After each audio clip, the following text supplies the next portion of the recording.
This is something that I've talked about twice today with both Wired and also Washington Post. Literally exactly this. Charlie Kirk and myself in 2016 were seen as literally the counterparts to one another. Like him on the right, me on the left. We debated one another at Politicon twice.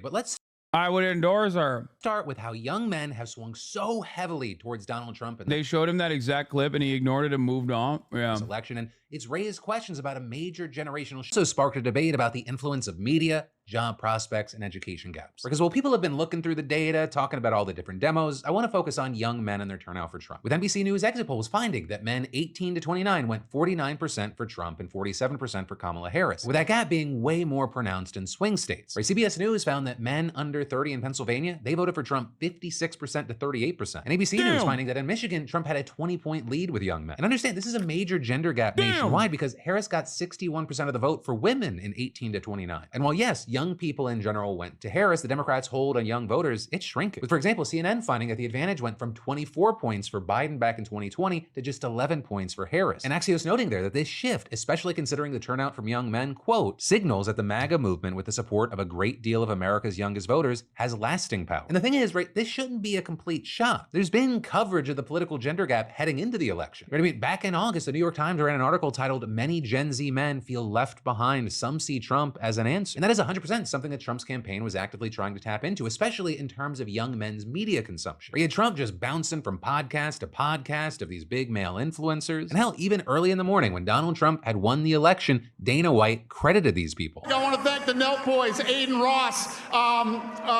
Theo Vaughn, Bustin' with the Boys, and last but not least, the mighty and powerful Joe Rogan. Because not only did Trump sit down with these influencers, many of them used their platforms to advocate for it. The Nelk Boys posting frequently about Trump online and condemning Harris, even going on to Fox News to discuss their support. But of course, Joe Rogan was easily one of the biggest podcast appearances, and that ultimately ended in a Trump endorsement. Though this also, as some argued, that he didn't even need to appear on the podcast to court the votes. That the popularity of those creators alone was indicative of where young men's politics lean. And all of that, as you've had some influencers ringing the alarms about it for a minute now. With, for example, this clip of Hasan Piker on Crooked Media's Offline podcast that was filmed earlier this year, now gaining some traction. If you're a dude under the age of 30 and you have any hobbies whatsoever, whether it's playing video games, whether it's working out, whether it's, I don't know, listening to like a history podcast or whatever, every single facet of that is just completely dominated by center right to like definitely center right to Trumpian right, like openly Trump right, not like genuinely Nazi. That part is quieted down a little bit, but like they're like 90% of the way there. It creates a lot of vulnerable men who are looking for answers. And I think a lot of right-wing podcasters and the manosphere and the like take advantage of that. And they do a very good job of taking advantage of it. They're like, oh yeah, you're angry.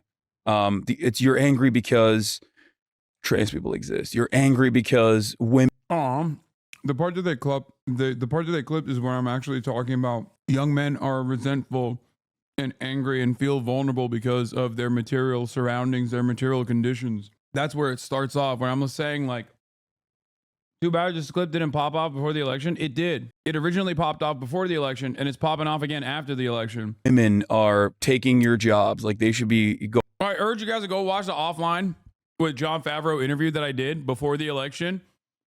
And I'm telling you right now, you're going to hear a lot of things where you're like, damn, how did this motherfucker know? I'm just saying, you're gonna hit that.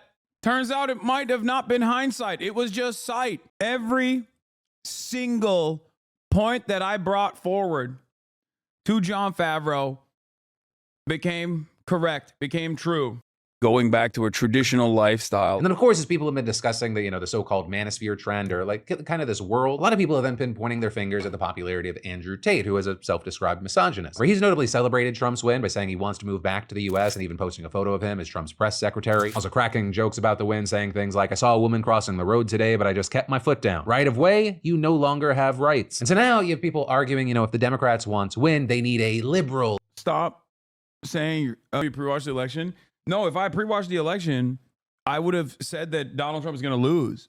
Donald Trump is going to win.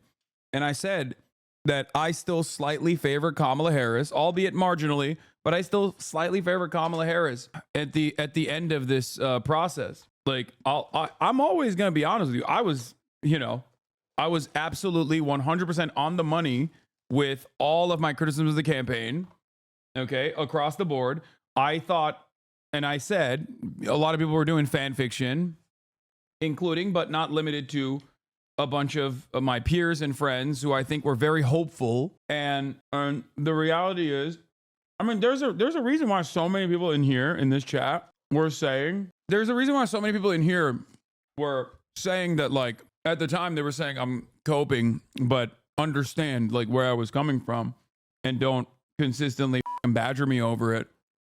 Because yeah, all of the things that I said that I thought made Kamala Harris a weaker candidate and potentially slated to lose was correct. So if your hyper focus is on that issue, I don't know what to tell you. It's very stupid.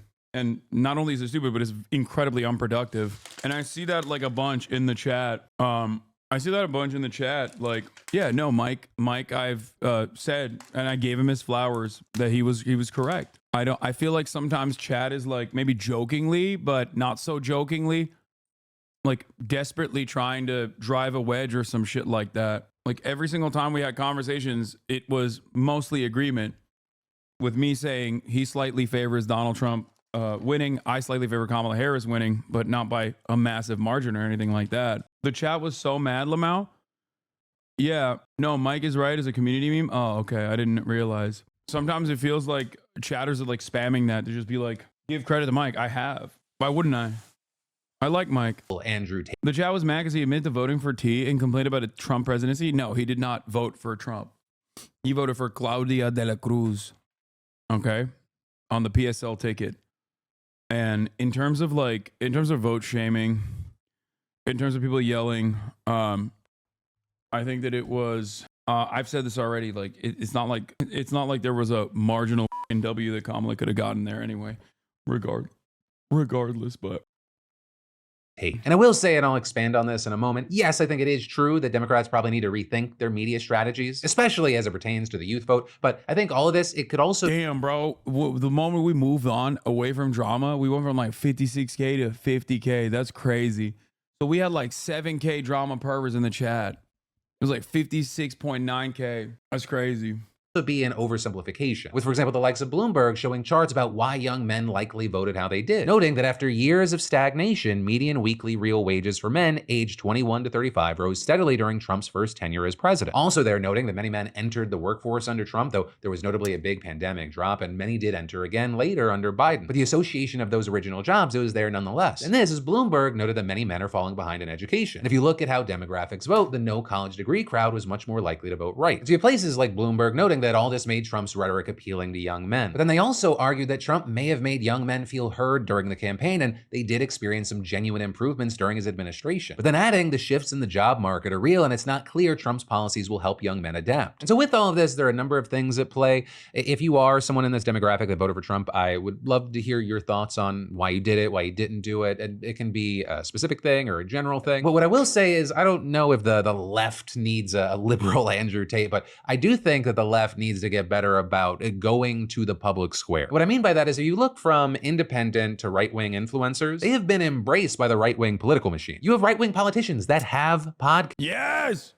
Right. They also go on other people's podcasts. They also embrace podcasters. Right? They open the doors and fully embrace the likes of Charlie Kirk, lifted him up. And there's a whole range of these. This is something that I've talked about twice today with both Wired and also Washington Post. Literally exactly this.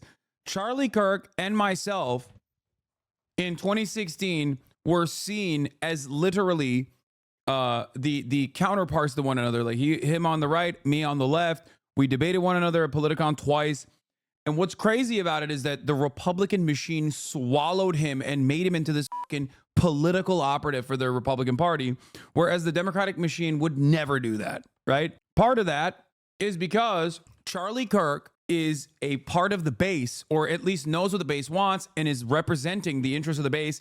And when he communicates that to the Republican Party, they listen, right? They do not have an antagonistic nature. They will even go so far as to fucking align with Nazis, right? There is no position too far right for the Republican Party. Whereas for the Democratic Party, and I'm not saying this is a moral equivocation here, there is no moral equivalence between far right and far left extremism, right? Like, I'm a far left extremist. What do I believe as a consequence of that? My far left extremism? Universal health care, free college education, right? No more endless war, no more billions of dollars going to war, fix the potholes, fix our infrastructure. Like, these are my insane extreme radical positions. Okay? People say, oh, re-education camps? Yeah, it's some fucking meme, dog. I don't actually believe in re-education camps. I don't think it would work anyway. Like, I do believe in education, though. Yes, rehabilitation, education, rehabilitation over incarceration, education. I do believe that. Extreme. So my point is that the Democratic Party is directly antagonistic to its own base. Okay? The Democratic Party is directly antagonistic to the needs of its own base, to the demands and the desires of its own base. So that's the major problem here. Folks. Whereas you see that a lot less from the left. Granted, you do have outliers. You have Bernie Sanders. I mean, it was a big deal when he went on Rogan back in 2019. I mean, he's also a great example. He hopped on Theo Vaughn after Trump in the space. You know, in the lead up to the election, the Harris-Walz campaign did some things here and there. But I mean, to give you an anecdotal example, when I went to cover the DNC, there was like this whole official way to try and get access to certain politicians. We got one of the probably, I don't even know how many people we requested. But then separately, even though they told us not to do it, we started reaching out to campaigns, and we got Governor Josh Shapiro. He seemingly understood the value of talking to people in our space. We had to film the thing in some like echoey back room, but he took the time. Whereas with, I guess, likely soon to be former Senator Bob Casey, my team worked to get that interview. We had something set up, and then they just bailed on us. And it genuinely felt like they thought Casey was the get and not the other way around. That he was being given access to an audience of 18 to 35-year-old voters. Right? And understand, I'm not tooting my own horn. I'm not saying I'm like some crazy big deal, but I'm saying that there seems to be a disconnect for a number of politicians, and I think it feels like more so on. Notice how you talked about more relatable podcasters, but liberals are thinking about more debate perverts. Democrats will never learn the right lessons. Yeah. Like, I think there is room for debate in general, but I got called a radical by my girlfriend, and I jokingly say, yeah, I'm radical and extreme for wanting people to get free healthcare, which immediately gets people to understand how extremely reasonable that actually is. Yeah. So the thing I was going to say is something else you believe in is multipolarity, which is a cynically weaponized against you in the Hasan's attack. Yeah, no, I already addressed that. I'm anti-war. There's another thing I was going to mention. God damn it. Oh, yeah. This is the most common perspective that I've seen on Twitter outside of people just directly being like, Hasan is that guy. Hasan is the Joe Rogan. Hasan is that guy. And he's actually seen a lot of success. This is the other side of that equation. The issue is that the left-wing alternative to the rightosphere are people like Hasan who built a brand off Democrats suck. I did not build a brand off Democrats suck. I have not only door knocked for Democrats, I have directly worked with Democratic Party campaigns in the past. Okay? And I still talk to Democratic Party staffers. I went to the literal fucking DNC. This is what I don't understand about these fucking dumbasses. Okay? Yeah, dude, I'm just actively, cynically shitting on the Democrats to be cool. It's like they're doing such good things all the time, and I just simply can't see it. And that's why I'm cynically shitting on them. It's really hard for me because they're so good. No, dude, I'm in a fucking direct disagreement with the Democratic Party. And I also genuinely believe that if they championed some of the things that I'm advocating for, they would be presented better. They would be a more popular party. And I'm not even expecting the Democratic Party to do everything, right? Like, I want them to simply address the issues that people are experiencing with real policies, universality, not fucking means-tested garbo that is just a tax cut. Means-tested tax cuts, or what's the other common thing? They love the tax cuts or tax credits, and deregulation and a private-public partnership. Like, that shit sucks. Yeah. Do these fucking morons not hear Shapiro and other right-wing talking heads regularly shit on old Republicans in favor of Trumpism?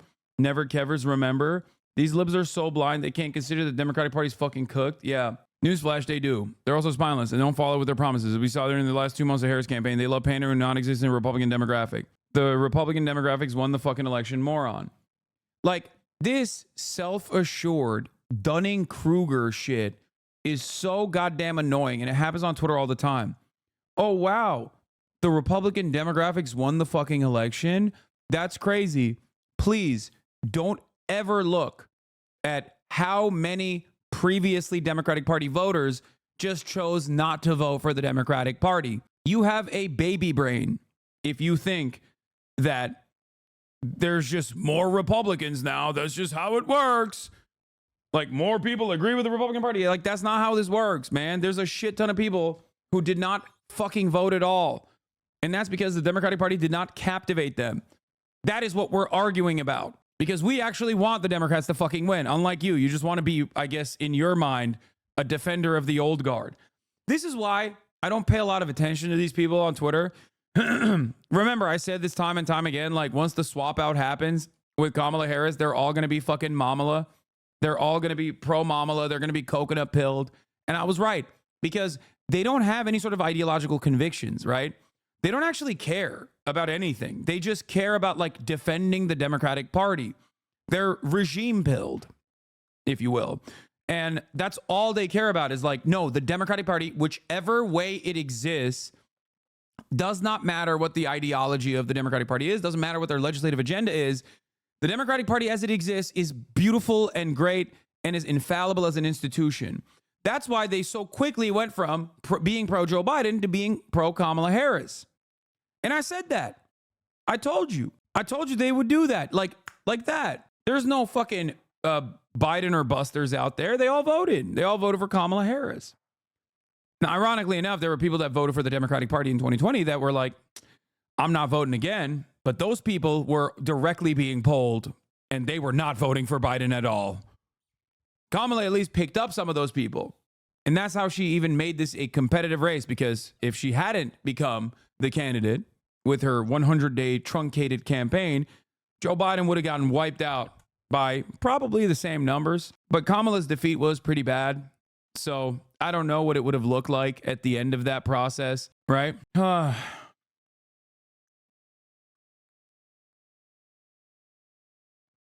I agree with ignoring Twitter libs on the Dem Party strategy, but the problem with MSM universally has the same perspective, and we need to find the way to get this to ordinary primary voters. Yeah, I think that they need to be more open-minded. Like, mainstream media needs to be more open-minded to people like myself who are not directly aligned with the party, okay? Who are not being paid by a fucking think tank to come and communicate to the desires of their clientele, you know? Like, it's so shitty. Dude, if I was ever in charge of the media somehow, one thing that I would immediately institute is the NASCAR jacket policy. You just got to wear them. You got to wear the fucking brands, dude. All of your former employers and your current employers, if you've ever gotten $1 from Raytheon, you need to wear that fucking logo right there. Okay? You got to wear them like a fucking NASCAR racer, dude. It's so goddamn unacceptable that I have to, every single time I hear, like, you know, General Spider Rapist Karl Marx or whatever the fuck his name is, go on there, and then I have to search his background to see, one, how the fuck did he get a name like Spider Rapist? Okay? And then two, where has he worked after he was a general? And it's like Raytheon, Lockheed Martin, or like Institution for Defending American Interest in Resource-Rich Regions, Foundation for Defending Democracy, right? You look at that and you're like, oh, okay, I get it. What's the clientele? What's the client list of Foundation for Defending Democracy? Who is funding this think tank? Whose joke was that? Chappelle? Yeah, I think so. I think it might have been Chappelle. Aren't these Aaron Sorkin, the West Wing virtue of a diverse, vigorous debate inspired me to get into politics? What? Yeah. I mean, a lot of people think like that's just how debates are supposed to operate. Yeah, Aaron Sorkin has had a genuinely devastating consequence on American political discourse, American political culture in general. Hitler equals HasanAbi. Dog, you are literally a Westbrick fan. Pick a struggle, dude. You can't be out here calling me Hitler while you're simultaneously, unabashedly, a Westbrick fan in the year 2024, dude. That is crazy. That is laugh at him. Laugh at him. Laugh at him, chat. in broad daylight. Motherfucker, you should have changed your name at a certain point. No, this year he's going to get activated. Finally, a team is going to figure out how to utilize him appropriately. The Westbrook hate is crazy. The man won an MVP. Ain't no way you're a r/NBA hater. Westbrook, he will check you with his left hand. Are you kidding me? Did you see your 3-point performance? I turned it off. You were so disgustingly bad. Listen, number one, I'm just memeing. Okay? I'm memeing. Of course, Russell Westbrook would destroy me. Okay? That's number one.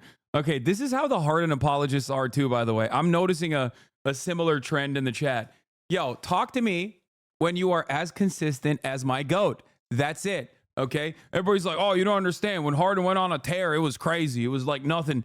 It's like nothing you've ever seen before. It's like, okay, sure, dude.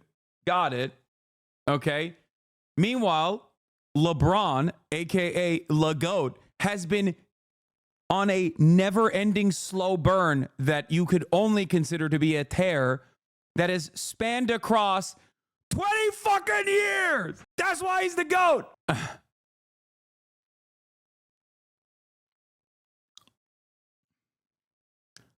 His son just got sent to the G League. Okay, don't get me started on Tim Duncan. You have no idea how good Tim Duncan is. Also, Les Seaman, not doing so well, but that's fine. You know what I mean? Les Seed, let come. I say this as a positive. I wish LeBron was my dad. Okay, I've said this before. You wish you were Kyrie? Yeah, I mean, he's dope too. I wish I could handle balls like Kyrie. I think if we pivoted more to b-ball talk, we can help save the youth. What do you say? No. Yeah. Speaking of the Joe Rogan shit, hold on. That they don't understand the value proposition. You go to where the people are. But yeah, like I said. So he's right. Philip DeFranco's right. The other side of the conversation is that where is it? MAGA already losing their work bonus because of Trump. He hasn't even been elected. Beautiful stuff. Results have already started. This is from an American woman today. My husband worked for a small manufacturing company here in Southwestern PA. That means most employees are Trump voters. When the president of the company sat them down today to tell them their annual Christmas bonus would not come this year because, yo, why are people celebrating this? First of all, this is probably fake. Secondly, why are you celebrating this? Like, I don't want harm to happen to anyone.